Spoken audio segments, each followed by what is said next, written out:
მოგესალმებით ძვირფასო მეგობრებო, დღეს პარასკევია და ჩვენი სტუდიის ეთერშია გადაცემა დროის სამართალი, რომელსაც მე თენგო ომანიძე გავუძღვები. ხოლო დღევანდელ ეთერში ჩვენი სტუმარი იქნება პროფესორი ბატონი დემურ გიორხელიძე. მოგესალმებით ბატონ დემურ. მადლობა რომ გსტუმრობთ. მადლობა თქვენ რომ მიწევთ. თემა რაზეც გვინდა რომ დავიწყოთ საუბარი, ეს არ არის ახალი თემა სამწუხაროდ, გულისხმობ არაბული დასახლების თუ კომპლექსის მშენებლობას, რაც დაგეგმილი არის თბილისში. თუმცა ეს თემა ბოლო დღეების განმავლობაში ისევ გააქტიურდა და გახდა აქტუალური, მას შემდეგ რაც გავრცელდა ინფორმაცია, რომ აქტიური სამუშაოების ფაზაში უნდა გადავიდეს ამ პროექტის განხორციელება. ამას როგორც საუბრობენ, უნდა შეეწიროს თბილისის ფილტვები, პირდაპირ შეგვიძლია უწოდოთ კრწანისის ეს ტყე პარკი, მწვანე მასივი, რაც არის უმნიშვნელოვანესი როგორც ჩვენი ეკოლოგიისთვის, ისედაც, არ ვიცი, აი თუ ვიტყვით ისტორიულ ღირებულებაზე ვისაუბრებთ, ის ყველაფერი რაც ჩვენ გვახსენდება კრწანისის ბრძოლაზე თუ ასე შემდეგ, აი უკავშირდება ხო ამ ადგილებს, ამ ტერიტორიას, ეს არის თბილისის მართლაც თბილისისთვის, ისტორიული თბილისისთვის უმნიშვნელოვანესი სივრცე.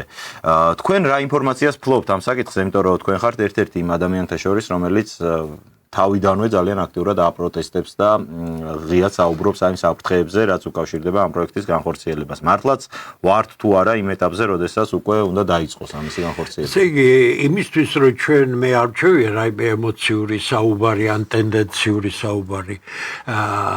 დავიწყოთ იქედან, რომ არ შეიძლება ადამიანი შეეწინააღმდეგებო ისეთ პროექტს, რომელსაც ქვეყნისთვის მოაქვს სარგებლობა. მაშინ შენ ტენდენციური რაღაც პოლიტიკანური მოსაზრებებს გქონია და ფინანსების თეორიას ვკითხულობ იმ დონეზე, რომელიც საქართველოში არსად არ იკითხება. არსად. იმიტომ რომ აზრი არ აქვს, ვერ დაძლევენ ახალგაზრდები, იმიტომ რომ ის განათლების დონე არის კატასტროფა.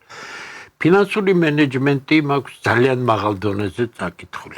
ეკონომიკაში ერთ-ერთი ფუნდამენტალური სახელმძღვანელოა გაკეთებული მონოგრაფია და მე შევთავაზე საქართველოს ეგრეთ წოდებულ ამ უკანონო არალეგიტიმურ ხელისუფლებას. ვინმე თუ ყავთ ახლო-მახლო, ვისაც შეიძლება პროფესიულ დონეზე საუბარი და მე მათ სრულიად ნორმალურ საუბარში დაუმტკიცებ, რომ იმ ფინანსური, ეკონომიკური ლექსიკის გამოყენებით, რომ ეს არ არის პროექტი, რომელიც წმინდა ბიზნეს თვალსაზრისით შეიძლება შეფასდეს, იმიტომ რომ არანაირი სარგებელი აქედან საქართველოს როგორც ასეც არ შეიძლება კონდეს. ვიწრო ჯგუფ შეიძლება კონდეს რაღაც წილი. მაშინ რა არის ეს? ეს არის წმინდა პროექტი, რომელიც გაცხადებულია მუსულმანიზაცია საქართველოში და ბოლო 3 წელიწადში ამ ვაი ხელისუფლებამ 300,000 მუსულმანი გაზარდა საქართველოს მოსახლეობის რიცხვი. 3,900,000-ზე მეტზე აიყვანა მაშინ, როდესაც 2024 წლის 1 იანვრისათვის გაეროს მონაცემებით, ეს ყველაზე ზუსტი მონაცემებია, 4,610,000 მოსახლე იყო. ეხლა მითხარით, ბოლო 3 წლის განმავლობაში უფრო მეტი ადამიანი კვდება, ვიდრე იბადება. აი, გასული წლის მონაცემით 112,000 კაცი გავიდა ქვეყნის გარეთ.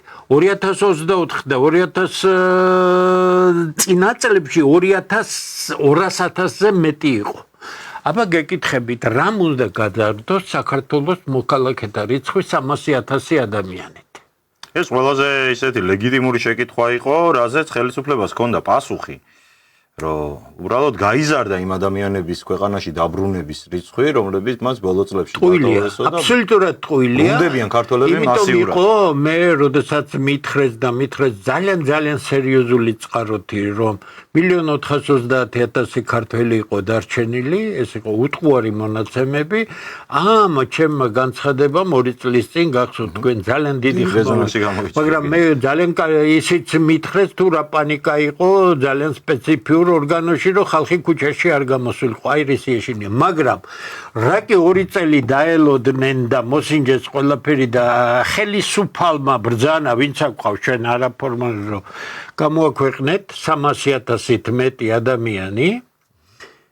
ესე იგი მათ უკვე აღარ ეშინიათ და მიაჩნიათ რომ ესე იგი ამ ხალხს ყველაფერი შეიძლება გაატარებინა. რაც შეეხება ამ პროექტს, რამდენიმე დღის წინ კვირა იყო, მე მგონი ქართველთა დიდი გაერთიანება, იცით თქვენ რაც არის, ეს არ არის პარტია და მოძრაობა, უბრალოდ საღი ქართველები მოდიან ჩვენთან, მოდიან უსაშველოდ ღირსეული ხალხი, რომლებიც მზად არიან თავისი ქვეყანა დაიცვან. ჩვენ მეტი არაფერი არ გვინდა, ჩვენ არაფერს არ ვითხოვთ, არანაირ რაიმეში მონაწილეობას არ ვაპირებთ, მაგრამ ეს ჩვენი ქვეყანაა და ამას ჩვენ დავიცავთ ბოლომდე. წანისის დღე პარკის არის, ვისაც არ გინახავთ, ნახეთ ეს უნიკალური ადგილი არის. საქართველოს ხელისუფლებას შემთხვევით არ აქვს მიგდებული, მოულელია ზღაპარი ადგილი, რომელიც მთელი თბილისის რომ იტყვიან სასუნთქი იქნება და ოჯახებით რომ მივიდოდნენ იქ და ახლა ძდადიან საკმაოდ ბევრი კარვებს შლიან და ესენი. აქ უკვე მონიშნულია ის 100 წლიანი ხეები და ესენი, მაგრამ ჩვენს გადაცემაში თქვით, რომ ამას შეგეწირებით და ამას არ დაგაშვებინებთ. ყველანაირი ინფორმაცია გვაქვს, იმიტომ რომ მარტო ჩვენ არ გვიყვარს, ეხლა ჩვენ არ მიგვაჩნია სხვაზე უკეთესად ჩვენი თავი, როგორც ჩვენ გვიყვარს ჩვენი ქვეყანა, ასე საბედნიეროდ ჯერ კიდევ 100,000-ობით ადამიანს უყვარს თავისი ქვეყანა. ყველა მათ შორის ხელისუფლების ორგანოებში ამიტომ ჩვენ სრულად ინფორმირებული ვართ. როგორც კი ერთი სამშენებლო დანადგარი დაიდგმება, ან ტრაქტორი, ან ექსკავატორი შევა, ჩვენ მაქსიმალურად მობილიზებული ვართ და აბსოლუტურად ფიზიკურად შევეწინააღმდეგეთ და მანამდე კი ჩვენ გავაცხადეთ, რომ 200 ანუ უნდა ველოდოთ ორგანიზებულ წინააღმდეგობას, მათ შორის თქვენი ჩვენ უთხარით, რომ ჩვენ ორგანიზებულ წინააღმდეგობას გაგიწევთ. რა გვიძავთ, მოგვერევით? იგი ბატონო მოგვერევით, ახლა ჩვენ იარაღი ჩვენ არა გვაქვს და დაცვა ჩვენ არა გვყავს და ჩვეულებრივი საღი ნორმალური ადამიანები რა გვინდა, ახლა არ უნდა გვინდოდეს ჩვენი ქვეყანა ფულს გთხოვთ, თანამდებობას გთხოვთ, გავიმეორებ იმას, რაც ჩემს ბოლო გადაცემაში თქვი, მაგ ფული გაიკეთეთ უკანალში. ყველამ ერთად. ვინც ამ ფულით მარიაჟობთ და გაანადგურეთ ქვეყნის პოლიტიკური სცენა, სადაც ფულში ჩაახრჩვეთ საკმაოდ უღირსი ეგრეთ წოდებული პოლიტიკური ლიდერები. ამიტომ რა ხდება? თუ 28%-ია საქართველოში, საქართველოს მოქალაქეთა ქალთა შორის, ფეხმძიმე ქალთა შორის 28%-ია ქართველი. ეგრე აქვთ ოფიციალური მონაცემა მეტი კვდება, ვიდრე იბადება. გასული წლის მონაცემი არის 112,000 კაცი გავიდა. წელს არანაკლები გავა. მაშინ მითხარით, უმეტესობა ეს ხალხი ყიდულობს ოფიციალურად, მათ არ აინტერესებთ ეს ხელისუფლება უკანონო, ამათი უკანონობა იწყება 92 წლიდან. და არალეგიტიმურობა ამ ხელისუფლებისა იწყება 2024 წლიდან, სადაც გააყალბეს ყველაფერი და მარტო ზიან. ეს ცუდად რომ მოუბრუნდება, ამათ თავში აქვთ ავარდნილი, კარგად ვერ ხედავენ რა არის. საითკენ მიდის ყველაფერი. ხო, ამას საფრთხეთ არ აღიქვავენ ისინი, მე ვფიქრობ პირიქით ეს იყო თავიდან მათი რომ მარტო ვაჭრობა ევროპასთან, ვაჭრობა იქით, ვაჭრობა აქეთ, ანტიევროპული თითქოს განცხადებები, რაღაც სისულელეები, deep state-ებზე ლაპარაკი და არიქა ჩაგრავენ საქართველოს და ასე შემდეგ. უკანონო ხელისუფლება ხარ, ფულს გაძლევს ევროპა და გეუბნება შეაცვლეს, რასაც გეუბნებიან. თუ არა და არ გინდოდეს იქ, არ გინდოდეს იმათი ფული, არ გინდა ყოველდღე არ იძახედე, რომ ჩვენი მომავალი ევროპის კავშირშია. რის ევროპის კავშირშია? მალე უზარმაზარი ომისთვის ემზადება მთელი ნატო და ევროკავშირი და რით დასრულდება ეს ყველაფერი ძნელი სათქმელია. ეს ცალკე თემაა, ჩვენ ამაზე სამწუხაროდ ძალიან ადრე ვთქვით და მაშინ ცოტა ცუდად მიიღო ეს ხალხმა, რომ არიქა ეს დიახ სასწაული იქნება რუსეთი გადაურჩეს ევროპასთან ომს. ეს იქნება უდიდესი სასწაული. ეგ ძალიან საინტერესო თემაა, რაზეც აუცილებლად გვაქვს მონიშნული და დაუთმობთ, ასე ვთქვათ, ამ ყველაფერს შემდეგ დროს, თუმცა აი ეს არაბული დასახლების თემა რო დამთავრდება ქართველების ისტორია საქართველოში დასრულდება როგორ 100,000 მდიდარი ქვია, ხო 250 და 9 მილიონს რომ იცემ ბინაში შეძლებული კაცი ხარ, ხო სწორია? მათი ოჯახების რაოდენობა 2 და 3 კაცი კი არ არის, 7-800 არიან, ხო? სულ ცოტა. ეხლა მითხარით, ქართველები არ იბადება და 100,000-ობით ადამიანი შემოყვანილი უკვე. როდესაც მე დავასახელე 9 მილიონია თქო, რა თქვენ 235,000-ია ოფიციალურად შემოსული, ხო 9 შეინახეს. 235,000 იყო 5 წლის შემდეგ 235,000 არაბი რამდენი იქნება სულადობით.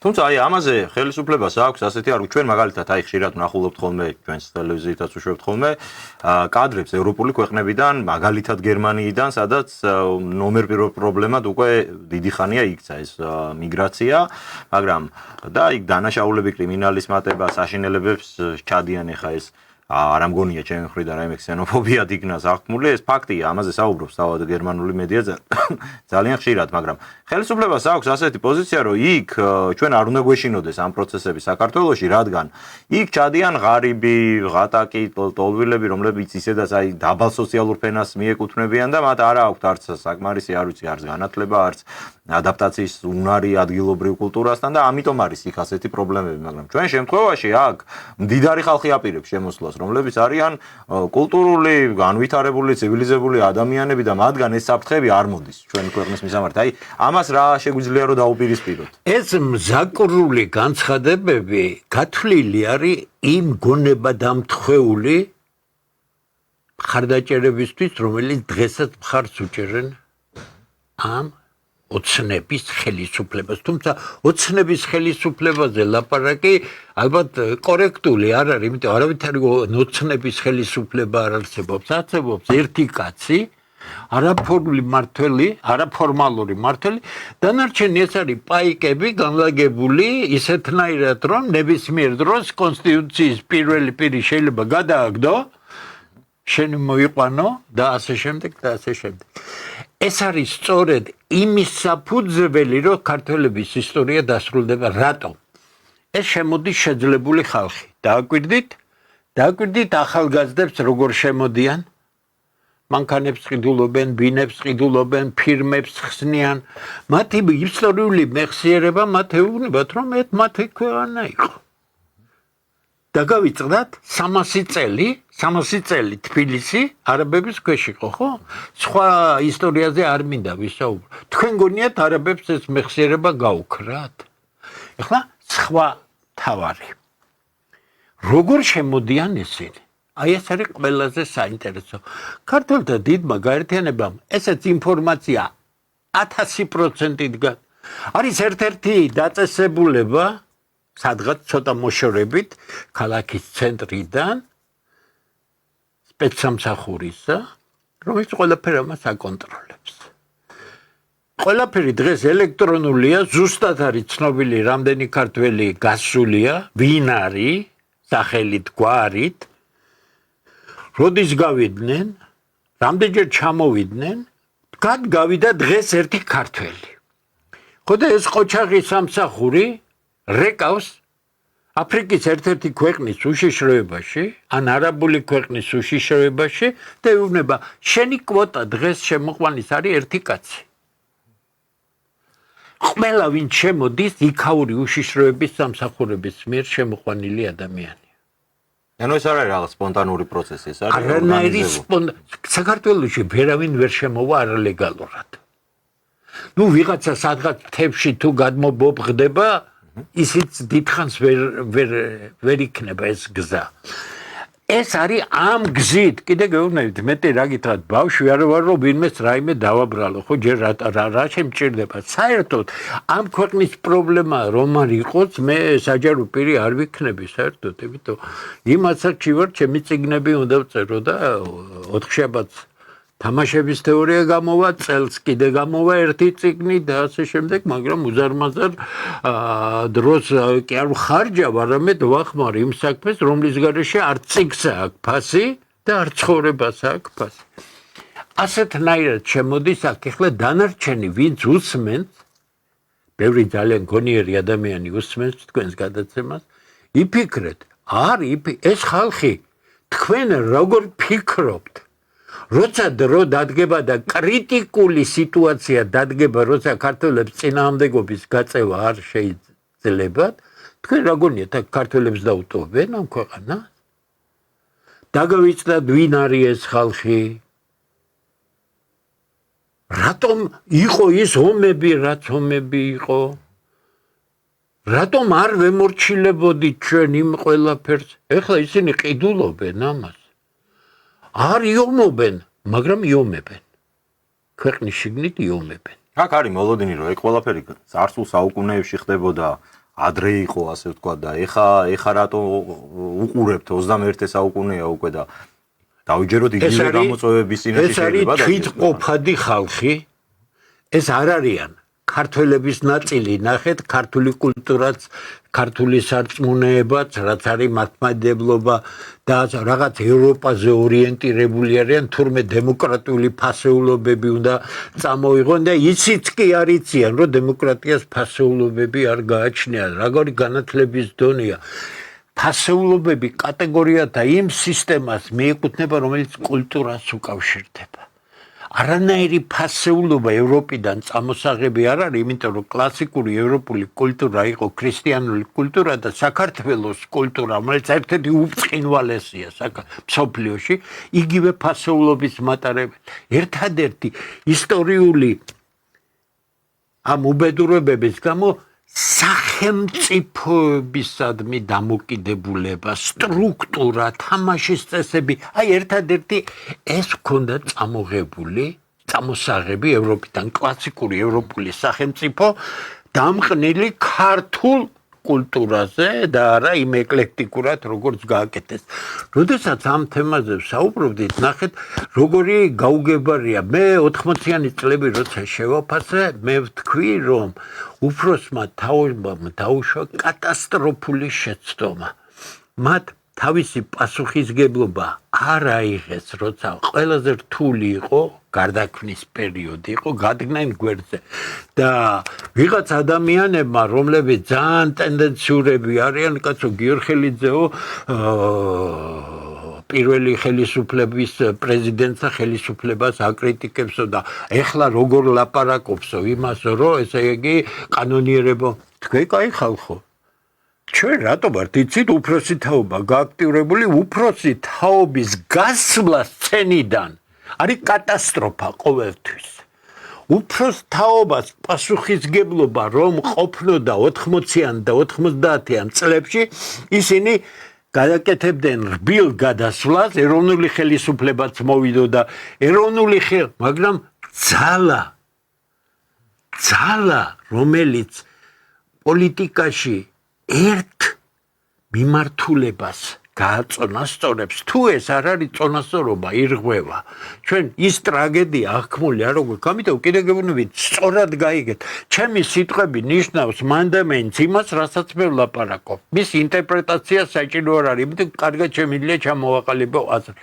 უფროსი თაობა დღეს რატომ ვართ გააქტიურებული იცით და მე ღია ტექსტით ვამბობ, აი თქვენთანო ჩვენ არ დაუშვებთ იმას, რომ ახალგაზრდები წინა ხაზზე დავაყენოთ. ყველაფერი იმიტომ კეთდება, რომ მემკვიდრეობითობა შეენარჩუნდეს და ეს ქართული სული გადაეცეს იმ ახალ თაობას, ახალი თაობა თუ წინ დავაყენეთ და ეს მოხდათ და კიდევ უბედურ, ეს საქმე არ გამოვა ასე რბილად, მაგრამ რაც დასარტყმელია ჩვენ ავიღებთ ჩვენ თავზე. და ის საღი ახალგაზრდობა, რომელიც საბედნიეროდ ძალიან ბევრია საქართველოში, ისინი მხარდაჭერის დონეზე ჩვენთვის უზარმაზარი სტიმულია, მაგრამ ჩვენ მათ არ მივცემთ უფლებას, რომ თავიანთი თავი დააყენონ დარტყმის ქვეშ. ჩვენ დავაყენეთ ჩვენი თავი დარტყმის ქვეშ, ყველაფერი გაკეთდება ისე, რომ საქართველოს მომავალ სჭირდება, მოვლენ ისინი, როცა თავისი დრო მოუვა და უკვე ამ საღმაგალითზე გააგრძელებენ გაცილებით უკეთესად გააკეთებენ ვიდრე დღევანდელობა არის. აი ეს არის ჩემი ლოგიკა ამაში, ამიტომ აქ სხვა არაფერი არ არის დასანახი. საშიშია საქართველოს როგორც კი ქართველები გადაყვანილი იქნებიან ეროვნულ უმცირესობაში და ეს თუ ასე გაგრძელდა დაახლოებით 5-7 წელი ეს არის იდეალურად დიდი დრო ეროვნულ უმცირესობაში გადაყვანილი ქართველი დაკარგავს გავლენას საქართველოსზე. მისი გადაწყვეტილებები არაფრით არ იქნება რაიმე გავლენის მომხდენი საქართველოს მომავალს. ეხლა კიდევ ერთი ილუზია მინდა გავაქრო. დღემდე 2024 წლის არჩევნებამდე სხვა არჩევნებიც ყალბდებოდა 10-15% ყოველთვის ყალბდება არჩევნები. თვითონ მოშლილი სისტემა. ნახეთ, ქართველების განწყობის გარეშე არც ერთი ხელისუფლება არ მოსულა საქართველოში თავს იტყუეთ რომ ვიღაცა მოგახვიათ თავზე. ვინ მოგახვიათ? მიშა სააკაშვილი მოგახვიათ ვინმე თავზე. მილიონიანი კუდი მოყვებოდით დასავლეთ საქართველოს. შევარდნაძე მოგახვიათ დაჩოქილები რო ეხვერწებოდით არწა სატანას, რომელმაც მთელი საქართველოს ბოლო 54 წლის განმავლობაში დღესაც მისი ეპოქა ფაქტიურად შეცვალა. უარესობისკენ 72 წლიდან დაწყებული. რა 2012 წელს განწყობა არ იყო, განწყობა იყო, მაგრამ მოატყუეს ხალხი, ხო? ასე ბიზინა ეგონათ მოიყვანდნენ და ზუსტად ვინც ტექნოლოგიები იყვნენ და გათვალეს ეს ყველაფერი, შესანიშნავად იცოდნენ ქართველთა განწყობა და შესანიშნავად გამოიყენეს ეს იმ მიზნისათვის, რა მიზნითაც ის იქნა მოყვანილი ხელისუფლებაში. სხვა ყველაფერი არის. აი ახლა გეკითხებით ამ სიტუაციაში თუ ეს ყველაფერი თუ ეს კურსი სწორია როგორ არის კურსი კაცო გიყიდი ამ ქვეყანას ბიჭო ეს რო ყიდი ამ მიწებს შენია ან ღმერთის მაინც არ გეშინია ეს მამაპა 7 მილიონი ქართველი შეეწირა ამ მიწის დაცვას და ამ მიწაწყლის აქამდე მოტანას უზარმაზარი დანაკარგებით 55% ბოლო 100 წლის განმავლობაში საქართველოს აქვს ტერიტორიების ხრივ დაკარგული. საქართველოს ტერიტორიების 55% ბოლო 100 წლის განმავლობაში ზუსტად რო ვთქვა 105 წლის განმავლობაში დაკარგული აქვს. 1921 წლიდან მოყოლებული. რაოდენობის თვალსაზრისით მივიდივართ, აი დაგვიწერეს. გაი რომ გვითხრა, მომაკვდავი ერი ხარ. გდები. 2050 წელი ქონდათ გათვლილი რომ 50 წლისთვის საქართველოს იქნებოდა უკვე ხა რამდენიმე 100,000 და არა გადმოწიეს 2022 წლისთვის თუ ყველაფერი ასე გაგრძელდა მე გინ ტელევიზიით გამოდით გინ ყველა ქართველი ერთად დადექით და თავზე დაგამხობენ ყველაფერს იმიტომ რომ ეს ქვეყანა უკვე სხვისი იქნება ქართველი ღარიბდება თქვენ რა გონიათ ის მცირე რიცხოვანი ხალხი რომელიც თბილისში მოდით პირდაპირ თქვათ თბილისი პატარა ქალაქია ყველა შეძლებული ადამიანი და ვისაც ფულთან წვდომა აქვს ცხოვრობს თბილისში შესწორია ქუთაისში ბათუმში ესენი იშვიათად რო იქნება ხანს ჯამში რომ შევკრიბოთ ეს დაახლოებით არის 300-დან 400,000 კაცამდე ვინც კარგად არის 300-400,000 კაცი დანარჩენი არის საშინელ მდგომ, აბა რატო გარბის აქედან? რა თქმა უნდა. გარბის ხო? შემოდის შეძლებული არაბები, უკვე შემოყავთ, უკვე დაგიკანონეს. რათი ეწინააღმდეგებთ? არაბებს სად ეჩქარებათ? 50 წლის მერე რომ იყვნენ უმრავლესობაში, ეჩქარებათ სადმე? მიწა იყიდეს, სახლი იყიდეს, კარი იყიდეს, მოქალაქე არიან. იურიდიულად რას ეუბნები? ესე იგი აქ არის ერთადერთი რამ. ის რასაც ქართველთა დიდი გაერთიანება ამბობს. საქართველოში საღი ქართველებისგან ძალა თუ არ შეიკრიბა და ეს არ დაუპირისპირდა ამ პოლიტიკას, კანონიერება არ იქნა აღდგენილი, შემდეგ კი დიდი მოლაპარაკება, წესიერი საარჩევნო კანონი, წესიერი ადმინისტრაცია, ჩატარდება არჩევნები და ჩვენ ყველანი დავემორჩილებით იმ არჩევნებს, რომელიც შეთანხმებულ რეჟიმში. ეხლა მე მიმართავ ყველა იმ ეგრეთ წოდებულ პარტიას და რაღაცებს. ახლანდელ არჩევნებში თუ მონაწილეობას მიიღებთ, სადაც თქვენი კონტროლი არის ნულოვანი. თქვენ გინდათ კიდევ ერთხელ გაუფხანგრძლივოთ ამ არაფორმალურ მმართველს ხელისუფლებაში ყოფნა, როგორ უნდა მოუგოთ თქვენ, როდესაც მოსახლეობის რაოდენობის ტოლია ამომრჩეველთა რიცხვი. ხო, პარადოქსული ამბავია. ხო, ახლა 300,000, ხო, პლუს ჩინელების იქ საკმაოდ ბევრია ჩინელების მოქალაქეები და ესენი. როგორ უნდა, ესე იგი, თქვენ გინდათ მიიღოთ მონაწილეობა, როგორ ხდება? ფულით, ხო სწორია? რა თქმა უნდა. თქვენ ხომ თქვა? კახა კუკავა მიმართა ერთ-ერთ ცნობილ სახეს, რომ შენ არ იყავიო?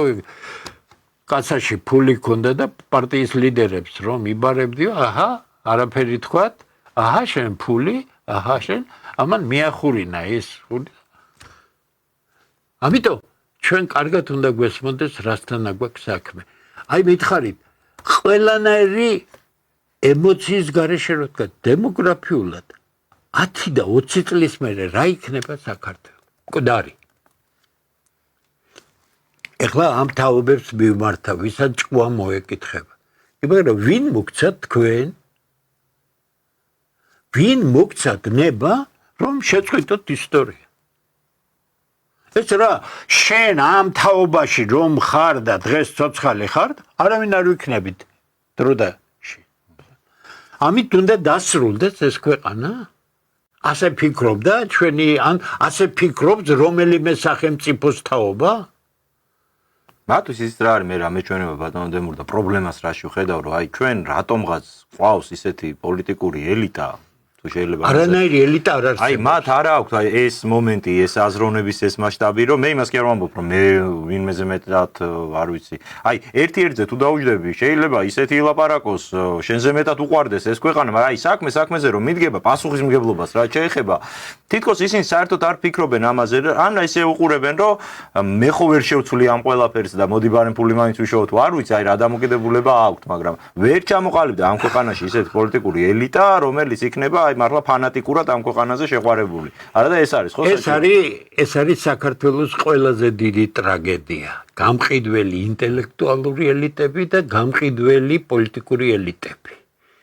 ეს ყოველთვის არის უბედურება, რატო იცი, როდესაც კანონიერ ხელი მოგწონს, არ მოგწონს, არანაირი მნიშვნელობა არ აქვს. არჩეული ხელისუფლებას როცა იარაღს ესვრი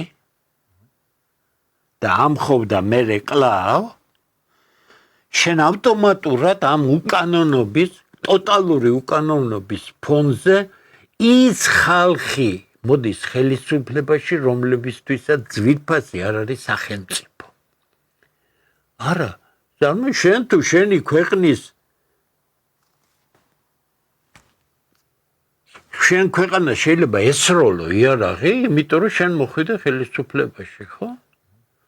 ხელისუფლებაში მოსვლა კი არ არის მთავარი. მთავარია იმ განწყობების შექმნა სახელმწიფოში, როდესაც არჩევნების გზით საქართველოს მესვეული ადამიანების მოყვანა შეიძლება. გადააგვარა ადამიანთა აზროვნებაც. ნახეთ, ფული, ბელადი. სანამდე უნდა ვზდიოთ ამ ბელადებს. იწურება, რესურსი იწურება. დარჩა ერთადერთი გზა, ან საღი ქართველები შექმნიან ძალას, რომელიც აიძულებენ ხელისუფლებას და პოლიტიკურ ძალებს, მიუჯდნენ მაგიდას და შეთანხმდნენ თამაშის წესებზე და კანონმდებლობაზე და მე ღმერთმა ხელი მოუმართოს ყველას, ვიზეთ ქართველი ხალხი გააკეთებს აქციებს. არ გამოუვა? ახალი არჩევნები იქნება, სხვა იქნება. ამ რეჟიმზე არა ვართ გადასული, იმიტომ რომ ხალხი იარაღით მოვიდა ხელისუფლებაში და უკანასკნელი 34 წელია ფაქტობრივად ანადგურებს ქვეყანას. შევარდნაძიდან დაიწყო ეს ყველაფერი და შევარდნაძის კურსი არც ნაციონალურ მოძრაობას შეუცვლია და რა თქმა უნდა არც ოცნებას არ შეუძლია. შედანხვევით, იმიტომაც არ მოწონს ხოლმე მაგალითად აი 2003 წლის მოვლენებს რევოლუციად რომ რევოლუცია ეს არის ქრისტობრივი მე და ძალიან კარგად ვიცი. ეს არის გადატრიალება უბრალოდ. ეს იყო ჩვეულებრივი გადატრიალება, მაგრამ შემიძლია გავიმეორებ, იქნებ ვინმეც არ აქვს მოსმენილი ჩემგან, მე იქ ვიყავი ფრაქციის ლიდერი, კომიტეტის თავმჯდომარე, არ ვიყავი რიგითი თორე ყველაფერი ეგერ არის არქივში, ყველა გადაცემა იყო პირველ არხზე,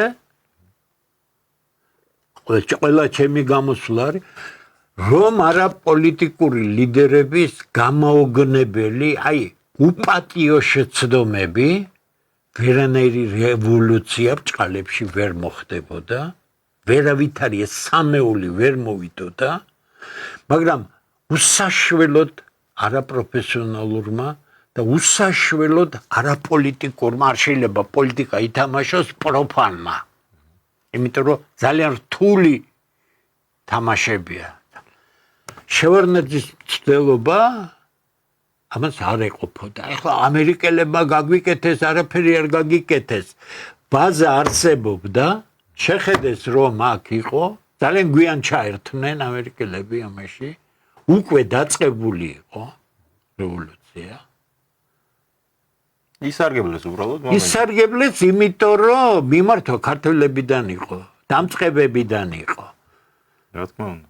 სხვათა შორის სააკაშვილი არ იყო ინიციატორი ამ რევოლუციისა, იმიტომ მას გათვლა საკმაოდ კარგად ჰქონდა. ის ითხოვდა პირველ ადგილს, ეკუთვნოდა, იმიტომ რომ ახლა მისი იყო უნიშნელო 2-3%-ზე იყო საუბარი. არც მაგდენი არ იყო, მაგრამ ეს ვირეშმაკა მაშინდელი მოქალაქეთა კავშირი თუ ვინც იყო შევარდნაძის გარემოცვა, ისინი გადასვლას აკეთებდნენ, გადაცემას აკეთებდნენ.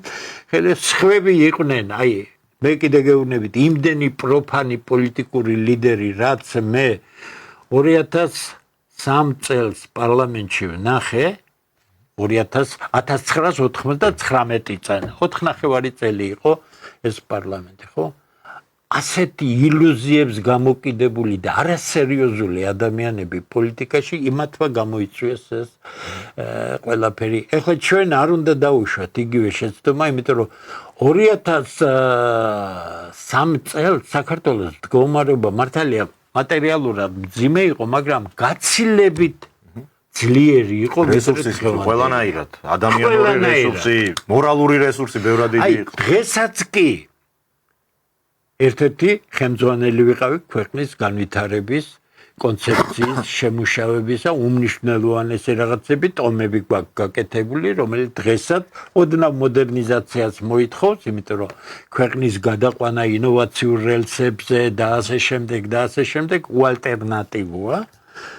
თუ შემიძლია გითხრათ, რომ საქართველოში არსებობს ყველაფერი, მათ შორის ადამიანური რესურსი, რომ ეს ერთ-ერთ ძლიერ ქვეყანად გავაკეთოთ და შექმნილი გეოპოლიტიკური მდგომარეობა მსოფლიოში საქართველოს აძლევს უნიკალურ შარს, ფუნქცია აიღობს, მაგრამ ასეთი მარიონეტული ხელისუფლებები, ნახეთ ის ახალგაზრდა კაცია, არაფერი პიროვნული არ მაქვს, პოლიტიკური სიშტერის განსახიერება. როგორც არის პრემიერ-მინისტრი.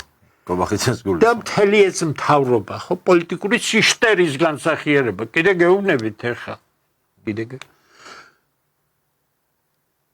კვლავ სულით მარიონეტები, სადღაც ევროპაში მოიწამდნენ, ნეტაი კლასიკური ევროპით მოწამლულიყვნენ, კაცო. ევროპული ინტელექტი, ევროპული დამოკიდებულება მეცნიერებისადმი ყველაფერი განადგურებულია. რა მოაქვთ, რა განათლება მოაქვთ, რა ურთიერთობები მაქვთ. ერთადერთი ისწავლეს ეს პიარი და იმას ვერ ხვდებიან, რომ ანტიევროპული და ანტიამერიკული განწყობა არ უნდა კონდეს და ამას პოლიტიკანური მიზნით არ უნდა აკეთებდე. არც ანტირუსული არ უნდა კონდეს, იმიტომ რომ შენ მოხდი შენი ისტორიის მანძილზე პირველად მსოფლიო პოლიტიკის ეპიცენტრში. ამათ შეიძლება შენი სახელმწიფო ძალიან მაგრად გაამაგროს თუ ჭკუა და გონება გექდა, მაგრამ კიდე გეუბნებით. ქართველებს მივმართავთ, ვისაც ჭკუა და გონება შერჩენილია. ეს ხელისუფლება ბჭყალებში, არავით არის ხელისუფლება. საქართველოს დაღუპავს. მე ნიშნის მოგებით ვერავის ვერ დაველაპარაკები და არ შეიძლება შენი ქვეყნის კატასტროფას უყურებდე და ვინმეს ნიშნის მოგებით ელაპარაკებოდი. დემოგრაფიულად კვდებით, პოლიტიკურად კვდებით. ერთ-ერთი ყველაზე უპატივცემულობა ხელისუფლება მსოფლიოში საქართველოში ყავთ. იმიტომ ყველა მიცის რომ არავინ არაფერს არ წარმოადგენს. არის ერთი არაფორმალური მართველი, შეიძლება მსოფლიო პოლიტიკაში უზარმაზარი გადაწყობა მიმდინარეობს და ვინმე სერიოზული სახელმწიფო არაფორმალურ მმართველს დაელაპარაკოს. აი ეს მინდოდა სწორედ ეს თემა რომ გვეხსენებინა ბატონ დემურ თქვენ თქვით რომ და ნამდვილად ასეა რომ გეოპოლიტიკური პროცესებიდან გამომდინარე საქართველოს და ესეთი ტიპის პროცესები საერთოდ ქვეყანას რომელსაც ყავს ჭკვიანი მმართველობა უჩენს არანორმალურად მაღალ შანსს. რა თქმა უნდა. მაგრამ ამისი საპირისპირო ხდება თუ კი ქვეყანას არ ყავს ასე ვთქვათ გონიერი მმართველობა, ხო? ასეთ შემთხვევაში ეს პირიქით უზარმაზარი რისკი და საფრთხე. ამიტომ ამბობ ამას მე. ეხლა არის შესანიშნავისა. არის ინტელექტუალური ძალები, არის ხედვა, რომელიც ჩვენ შეგვიძლია თავისუფლად ვესაუბროთ ამერიკელებს, რუსებს, ირანს, თურქეთს. ჩვენ ყველას ვაგინებთ ერული. ჩვენ ყველას ვაგინებთ ანტი-რუსული, ანტი-ირანული განწყობები. ერთი ევროპაში უნდა წავიდეთ, ჩვენ მომავალი ევროპაშია, ხო? ესე იგი, ჭკვანაკლულობის საშინელი დონე. იმ ევროპასაც აგინებს, კაცო, მე მთავრობის ნახევარი ევროპას აგინებს, ამერიკასაც აგინებს, საერთოდ რატომ უნდა გინდოდეს რომ მაინდა-მაინც შენი პოლიტიკა აწყო ვინმესთან კონფრონტაცია. თქვენ შეგიძლიათ ავტორიტეტი შეიძინოთ მხოლოდ მაშინ თუ ფუნქციას შეძენთ ქვეყანას. უფუნქციო ქვეყნის ხელისუფლება მით უმეტეს რომელსაც არაფორმალური მმართველი ყავს, ეხლა მითხარით თქვენ, მსოფლიო გადაწყობა მიდის და დაუშვათ ვინმე მოელაპარაკა არაფორმალურ მმართველს. გასაგებია ალიევი ჩამოვიდა, არაფორმალური მმართველი კონსტიტუციური პირველი სად იყო უკან მოსდევდა, ხო სწორედ სამარცხვინო ქვეყნის პირველი კონსტიტუციური პირი გვერდით კი არ დგას. უკან მოსდევს ფინია ძაღლივით. ფინია ძაღლივით მოსდევს უკან, იმას რა უნდოდა, ახლა რა პოლიტიკა იჭირდებოდა, რაღაცა მიწები იჭირდებოდა და თავისი კულტურული ცენტრი უნდა გააკეთოს. პოლიტიკაზე ვინმე დაელაპარაკება იმას რა ქვია ბიზნე ივანიშვილს, კი მაგრამ ეს ქვეყანა გადარჩება, რა დონეზეც არ უნდა იყოს მსხვერპლი გასაღები გავიხებთ და ეს ქვეყანა გადარჩება და მითხარით ეხლა თქვენ არაფორმალურ ხელისუფლებასთან თანხმებული რაიმე რო იყოს ნორმალური ხელისუფლება რომ მოვა ქვეყანაში არ გეტყვით დამნაშავესო და დანაშაული გზით მოსულ ხელისუფლებას რას ურიგდება არავინ არ გაურიგდება არა მარტო არ გაურიგდება არც არავინ არ ელაპარაკება რა თქმა უნდა ესე იგი რა სიტუაციაში ვართ ჩვენ თითქოს გვყავს ხელისუფლება და საერთაშორისო დონეზე არ გვყავს იმიტომ რომ არანაირი სერიოზული საუბარი აი ახლო აღმოსავლეთის პრობლემა რო დაალაგდება ჯერ არ დაალაგდება არც უკრაინის პრობლემა დაალაგდება სხვათა შორის აქ საშინელი მდგომარეობა უკრაინაში და საქართველოში იმას განიხილავენ როგორ მარცხდება რუსეთი ან როგორ მარცხდება ირანი არ მარცხდება პირიქით ორი ქვეყანა დგას პოლიტიკური რუკიდან გაქრობის წინაშე ეს არის ისრაელი და ეს არის უკრაინა აი მე ვარ დემურ გიორგელი მე გეუბნებით ამას ასეთია რეალობა საქართველოში რა ხდება უკუღმა ყველაფერი ხო რისთვის იმიტომ რომ იდეოლოგია მიცის გამოთაყვანება და იდეოლოგია მიცის რეალობაზე უარის თქმა ამიტომ ჩვენ გვჭირდება დროულად მობილიზაცია ჩატარება სამართლიანი არჩევნებისა და რომელსაც მოგვეწონება შედეგი თუ არ მოგვეწონება ვაღიარებთ, იმიტომ რომ ყველა როცა შეთანხმდება თამაშის წესებზე და გაუყალბებელი არჩევნები ჩატარდება, ჩვენ ყველანი დავიმორჩილებით მას. დანარჩენი იქნება შეთანხმება იმაზე, რომ ქართული სახელმწიფო ხელუხლებელია. შენ ვერცად ვერ შეტენი ამას, ვერც რუსეთში ვერ შეტენი და ვერც ევროკავშირში. გინდ ერთ ადგილზე შეგიტენია, გინდ მეორე ადგილზე დამთავრებული ხარ, როგორც სახელმწიფო, მაგრამ არავინ არ შეგტენის. არავინ არ შეიტენის შენ თავს. მიგარი მთავარი. ეს ჭირდება მხოლოდ მარიონეტებს, რომ ხელისუფლება შეინარჩუნონ. აი მოდით საერთაშორისო პროცესებიც რომ მივახილოთ, ირანთან ასევე მაინტერესებს რა თქმა უნდა უკრაინაში მიმდინარე პროცესებზეც თქვენი აზრი, თუმცა ირანით რო დავიწყოთ, იმიტომ რომ ეს ყველაზე ცხელი თემა არის, 2 დღის წინ ის ილუზია, რომ გრძელვადიანი შეთანხმება იქნა მიღწეული შტატებსა და ირანს შორის პრაქტიკულად ჩამოიშალა, მას შემდეგ რაც ირანმა კვლავ განახდა შეერთებულმა შტატებმა დაბომბა ირანის ტერიტორია, ირანმაც უპასუხა ბაჰრეინში, ქუვეითში დაიბომბა ამერიკული ბაზები და ჰორმუზის სრუტე კვლავ დღეს ამ მდგომარეობით არის კვლავ დაკეტილი. მოდით ნიუანსები აქ არის, ძალიან სერიოზული ნიუანსები. ჯერეთი ამერიკული დარტყმის ძალა 28 თებერვლის დარტყმასთან შედარებით იყო მიზერული. ეს აღინიშნა საერთაშორისო მიმოხილველების მიერ. ეს არა მარტო აღინიშნა, რეალობად ასეა. ეხლა არის ივლისი უკვე და უკვე შემოდგომაზე შვალედური არჩევნებია.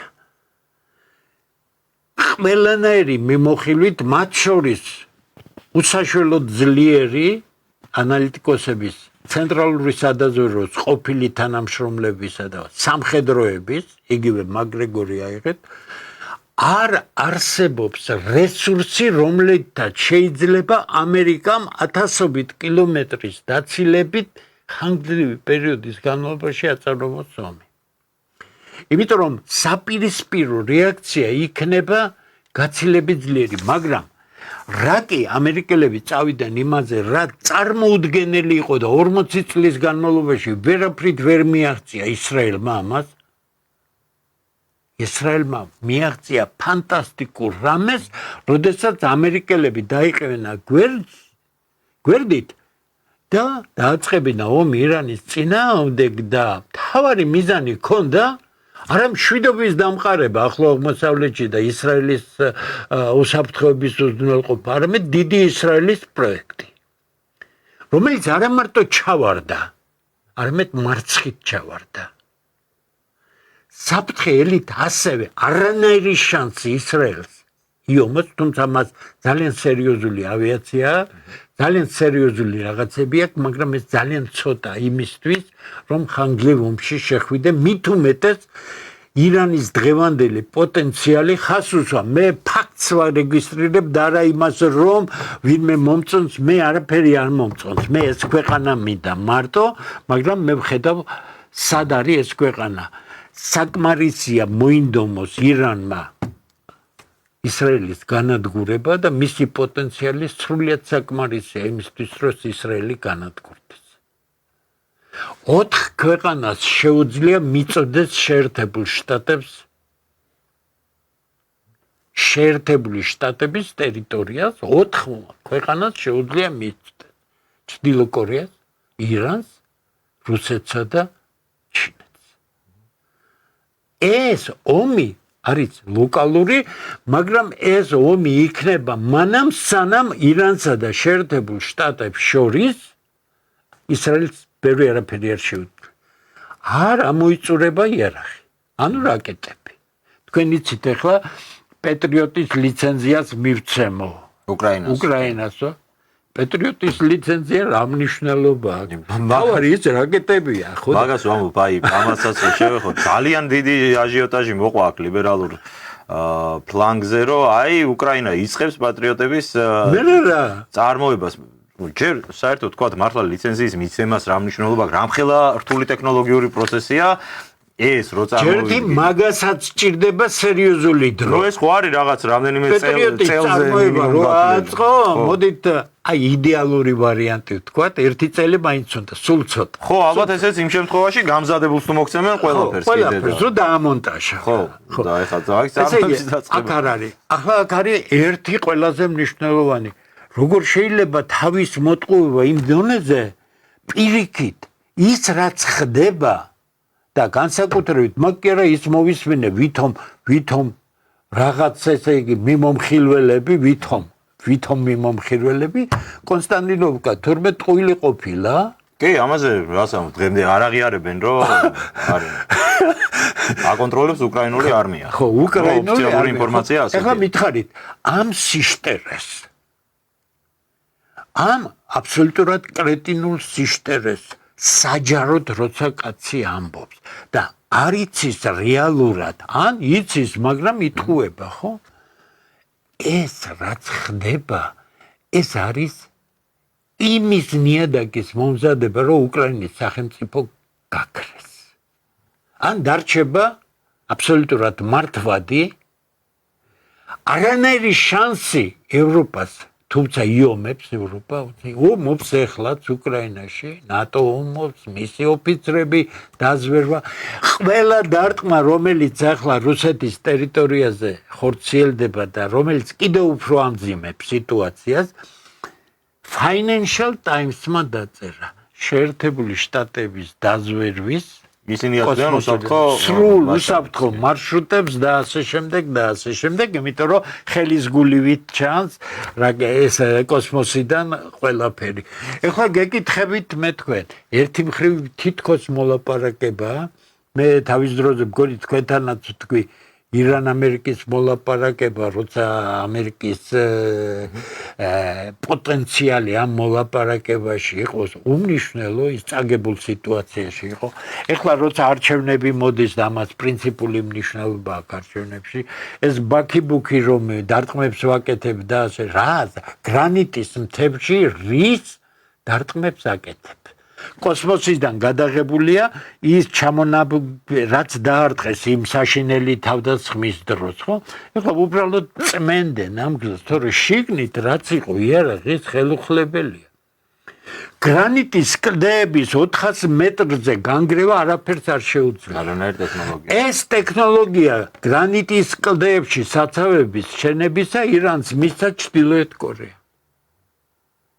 დანარჩენი ახლა რუსების მონაცემები, ჩინელების მონაცემები ირანის ორი რამ დგას.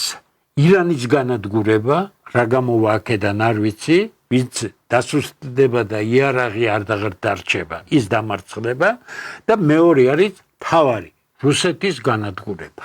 არაფერი სხვა კონტექსტი ამ დაპირისპირებაში არ არის. არანაირი მოლაპარაკება არ იქნება. თუ მოლაპარაკება იქნება, როგორ ხო ხედავთ, ალიასკაზე რაღაც მოვილაპარაკეთო, ხო და მე რუბიო გამოვიდა და არაფერი მოლაპარაკება არ ყოფილა, უბრალოდ იყო საუბარიო, ხო? ესე იგი, რუსებს კვლავ აღორებენ, რუსები კი 300 წელი დასავლეთის ყმადნამყოფები ეხლა ოღონდ ამერიკელები დაელაპარაკონ და უშვებენ იმას, რასაც უშვებენ, ითმენენ, თორე ხას უსვამ.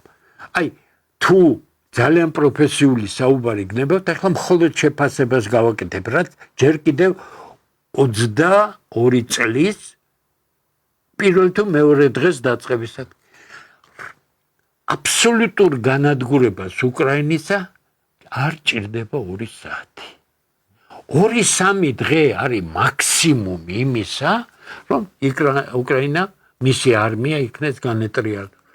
ეს არის შეფასება და არა ის, რომ 2-3 დღეში ვერ გააკეთებს, იმიტომ რომ ეს რომ გააკეთო, შენი მომხრეებიც კი აღარ დაგიჭერენ, იმიტომ რომ ის ასე თუ ისე გაეროს მიერ აღიარებული სახელმწიფოა. შენ როგორ აუქმებ ამას, კაცო, ვერ გააუქმებ, ხო? მაგრამ ახლა შექმენი ისეთი სიტუაცია, როცა შენ გირთხამენ, ბომბავენ, მოსკოვს ბომბავენ, პეტერბურგს ბომბავენ, ემას სხვა სიტუაცია. ეს აძლევს რუსეთს იმის პუტინს ამ შემთხვევაში იმის ლეგიტიმაციას, რომ გადადგას ხისტინაბიჯი. ჩვენ ვხედავთ, რომ ბოლო კვირების განმავლობაში რამდენჯერმე დაიბომბა კიევი ბალისტიკური რაკეტებით, თან ძალიან მძიმე დარტყმები იქნა მიყენებული, რაც მანამდე პრინციპში არ გვინახავს ამ ომის განმავლობაში. ხო არ იქნება სწორი ჩავთვალოთ, რომ მანამდე არ ქონდა. მაგრამ ხელუხლებელი რჩება თავდაცვის სამინისტრო, ადმინისტრაციულ შენობებს არაფერი. ურყავენ კარნებს, აცხოვებს, ზიანდება საცხოვრებელი ზონა. ყველაფერი, მაგრამ საკმაოდ ძლიერი დარტყმები არის ნატოს ოფიცრებზე, ვითომ კონსულტანტებზე სინამდვილეში და იმ სიტუაციაზე, რასაც ქვია, აი მოშთობა, ქართველებს აქვს აი სიტყვა, მოშთობა, აი მოშთობის პროცესი მიდის. არანაირი ომი არ გაჩერდება, სანამ ლოგიკურ ბოლომდე არ მივა. არც რუსეთი იყო ნატოსთან და ევროპასთან საომრად მზად 2-3 წლის უკან, ემზადებიან უკვე განაცხადეს რომ მზად ავართ. არც ნატო იყო და ევროპა არის დღეს მზად, თორე ამდენი ხანი რუსეთს არ დატოვებდნენ მიწისზევით. მიზანი არის, კარგია რუსეთი ცუდი არ მაინტერესებს. თავარი მიზანი არის ორი სახელმწიფოს აღგვა პირისაგან მიწისა.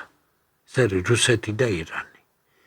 ეს არის ორი უსაშუალო სტრატეგია. ირანი ხო საერთოდ სტრატეგიულია, რომელიც აბსოლუტურად თიშავს რუსეთსა და ჩინეთს, თუ ეს იქნა განადგურებული და რაცა ვერ მოხდება, იმიტომ ვერ მოხდება, რომ არ შეიძლება 80 მილიონიან ქვეყანას, უფრო მეტი არიან, 80 მილიონიან ქვეყანას დაემუქროს სრული განადგურებით და 80 მილიონ კაცი შენ მორჩილი უმრავლესობა იპოვა. არ მოხდება ეს.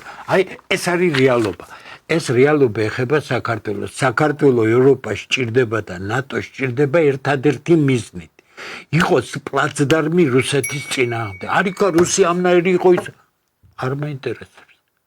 შენ ჭირდები იმაც რისკენაც მიდიხარ მარიონეტი, უსაშველო, უსახო, უკანონო ხელისუფლება მხოლოდ ერთი მიზნით. იყო პლაცდარმი რუსეთთან საუბრად. გინდა იომე კი ბატონო. გააქვს ამის ერთი ადგილი იომე. რატო არ მომსამომ? არიქა გვაჩუქა ამ დიდმა კაცმა ჩვენში. კი არ გაჩუქა, როგორც კი თობს გაისრო და პირველი თვითონ განადგურდებოდა. ცხინვალში, სადაც 2008 წელს არაფერი არ იყო, ერთი მშვიდე ავტომატიანი მშვიდობის მყოფელები იყვნენ, მეტი არავინ. დისპერჩაფუტიანები. ეხლა საქართველოს ყველა წერტილზე რაკეტა არის დამიზნებული. რამდენი წუთი ჭირდება ცხინვალიდან საქართველოში რომ მოფრინდეს რაკეტა? 5 წუთი, 4 წუთი? არა. არც კი ალბათ. რატომ? აი აქ საინტერესო დეტალს შეეხეთ ბატონ დემურ, ეს ჩვენი ანტირუსული განწყობები საქართველოში რა თქმა უნდა არსებობს. მე ღია ტექსტით გეუბნებით. ამათ გონიათ რომ თუნდაც უკრაინაში რაც ხდება მართლა ეგრე იყოს როგორც მაგა წარმოუდგენია და უკრაინა ახერხებდეს ეფექტურ წინააღმდეგობას რუსეთის წინააღმდეგ არმიასთან ბრძოლაში, სადაც არის 1200 კილომეტრიანი ფრონტი, აი თუნდაც უკრაინაში რუსეთი მარცხდებოდეს, ეს რატო ნიშნავს ავტომატურად იმას, რომ საქართველოში იგივე მოხდება? მასშტაბს ხომ უნდა შეხედოს, სად 50 მილიონიანი უკრაინა და სად ეს ტერიტორია, ერთი მაგისტრალი ვარ დარჩენილი, ხო? ცნობილმა იცი თქვენ ჰაკერებმა, რომლებსაც თავისი ნიკები აქვთ, ესე ყველა ბაზა გატეხეს და ნახეს. 2.400.000 კაცია მკვდარი, ჯარისკაცი. როგორც ამერიკელი ცნობილი ექსპერტები აფასებდნენ, 8-ჯერ ნაკლებია რუსეთში. ცოტაა 230,000 და 240,000 კაცი, ცოტაა რუსეთისთვის მსხვერპლი, კოლოსალური მსხვერპლი, მაგრამ იქ კლაცაშინელებაა. ესე იგი, შენ სრულ კატასტროფას ერისა მან არ გაჩერდება საქმე, იმიტომ რომ ბოლო გამოკითხვებმა უკრაინაში უჩვენა 33% ბოლომდე ომს ითხოვს, პირდაპირ ან ჩვენ ან ისინი. დანარჩენი მოლაპარაკებას მოითხოვს. ზელენსკიმ საკმარისია გადადგას მოლაპარაკების ნაბიჯი და უბრალოდ მოკლავენ. ის ბანდერას ნაციონალისტური ჯგუფი. ნაციონალისტური ჯგუფები, რომლებიც დომინირებენ როგორც უშიშროებაში, ასევე სამხედროებში. ამიტომ არ მოხდება გარიგება, რაც ნიშნავს გარიგება. რაიმე სახით გარიგება ნიშნავს რუსეთის სრულ კრახს. რატო? თუ დარჩება უკრაინის ის ხელისუფლება, ან იმ განწყობის ხელისუფლება, რაც არის და მოხდა გარიგება დასავლეთის მონაწილეობით, რა მნიშვნელობა იმ დარჩენილ უკრაინულ ტერიტორიაზე განლაგდება ყველაფერი. ანუ ამ შემთხვევაში ომი მიდის არა ტერიტორიისთვის, არამედ აი ამ ანტირუსული პროექტის ცვლილებისთვის. აბსოლუტურად ტერიტორიაზე საუბარი არ არის. ნახეთ, გაიხსენეთ უბრალოდ სტამბოლის ორი თვის თავზე მოლაპარაკება სტამბოლში. ერთი გოჯი მიწის თაობაზე არ იყო, რაზე იყო საუბარი ლუგანსკის და დონეცკის ოლქებში რუსული კულტურის და ენის და იმის და ასე შემდეგ და ნეიტრალიტეტი. ხო, ანუ ეს არის პასუხი მაგაზე, რომ ტერიტორია ამ შემთხვევაში ტერიტორია კი არ არის საინტერესო ტერიტორიაზე. არის პროექტის ცვლილება, ანტირუსული პროექტის ცვლილება უნდა მოხდეს. პროექტი. ეს პროექტი ისევე როგორც ირანის განადგურების პროექტი არ არის დახურული, ისევე არ არის დახურული რუსეთის სრული განადგურების პროექტი. ჩემი შეფასება არის ისე რა არისო რუსო ის არისო რას მიძახოდნენ ესე ბიჭო ვაფასებ ამ ქვეყანას პოეტი კი არა ვარ ლიტერატორი კი არა ვარ ისეთ ადგილზე მუშაობდი თქვენი ცხოვრება ამ გაფუჭებულ ხალხს მიმართავ ვითომ შინ მიმავლებს ვერასდროს ვერ ეღირსებით იმას რაც მე ვიცი და მე მიმუშავია და სტატიებად არის და წიგნებად არის ქცეული ვერ მოხდება. აი კიდე გეუბნებით. ვერ მოხდება. შტერი უნდა იყოს ადამიანი იფიქრო რომ უკრაინაში რუსეთი დამარცხდება, რაც ავტომატურად ნიშნავს რუსეთის სახელმწიფოს მოშლას. არ მოხდება ეს. მაშინ რა მოხდება? სანამ ყველა რესურსი არ მოიწერება დაძაბულობა გაგრძელდება და ჩვენ ვართ მოხვედრილი ამ დაპირისპირებაში შენ გეუბნებიან შენი მარიონეტი ხელისუფლების გადამკიდე ხედავენ რა უვარგისი ხელისუფლება გინდა ხო ევროპა კეთილი ინები იბრძოლე კეთილი ინები საქართველოს ტერიტორია გამოყენებული იქნათ რუსეთის წინააღმდეგ რა მოგივა ვის რა შეინტერესებს სულიც გაგცხებია ერთ დღეს. სწორია, იგივე დამოკიდებულებას ვხედავთ ჩვენ მათ შორის უკრაინელებთან მიმართებაში, აი სამწუხაროა რომ არ მაქვს ეხა მომზადებული ეს ვიდეო, თუმცა ჩვენს გვერდზე დავდებთ. კატასტროფა, ერიც კატასტროფა. მარკო რუტე ნატოს გენერალური მდივნის განცხადება იყო, მას დაუსვეს შეკითხვა იმასთან დაკავშირებით, აი რა სიტყვითო რუსეთის მხრიდან ახორციელებულა აი მასიური იერიშზე კიევში და მისი პასუხი არ ვიცი, ალბათ უნდა იყოს პასუხი მათ შორის ჩვენთვისაც, რომ ну, რა თქმა უნდა, მან თქვა, რომ ის ლოცულობს ახლა კიევში დაღუპული ადამიანების გამო და მათ გვერდზე დგას მორალურად, მაგრამ ну, მიაქცევ თუ ამას ყურადღებას, ეს ერთადერთია, რაც ამ შემთხვევაში უნდა გავიყოთ მსხვერპლი, იმიტომ რომ რუსეთს კიდევ უფრო მეტად უჭირს. ეს არის პასუხი მათი. უმაღლესი დონეა ის, რომ ევროპა რომ შვიდად იძინოს, უკრაინამ უნდა იბრძოლოს რუსეთის წინააღმდეგ. ეს არის მათი პასუხი და ამას არც მალავენ, ღია განცხადებებში შეგვიძლია ეს ტექსტები. ამ დროს აი ნახეთ გამოქვეყნდა დღეს წავიკითხე მე ველტი რომ არის გერმანული ცნობილი გამოქვეყნდა ნატოს გეგმები ჩაუშვეს სპეციალურად როგორც ჩვენ ჩაუშვეს ნატო ემზადება რუსეთზე პირველი დარტყმის მისაყენებლად ანუ ეს არის უკვე რეალური გეგმა მათი. კიდე გეუბნებით, აი დღეს თუ ვინმეს გაინტერესებთ, მომწერეთ და გამოგიგზავნით იმ გერმანულ სტატიას. გაახმიანეს, იმიტომ საშიშია ეს ვიღაცამ ჩაუშვა, იმიტომ შეგნებულად ჩაუშვეს.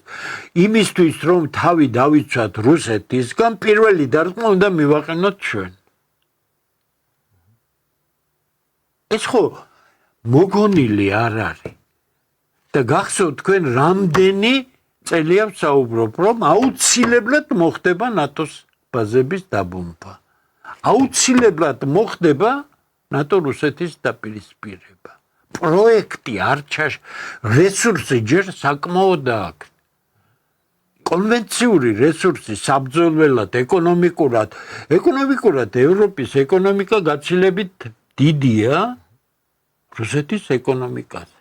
ერთადერთი სტრატეგიული იარაღში, მაგრამ სტრატეგიული იარაღის გამოყენება, როგორც ისევ ამერიკელი ექსპერტები ამბობენ, იმისთვის, რომ წითელი ხაზები და სტატუს კვო აღდგეს, რუსებმა აუცილებლად უნდა გამოიყენონ და გამოიყენებენ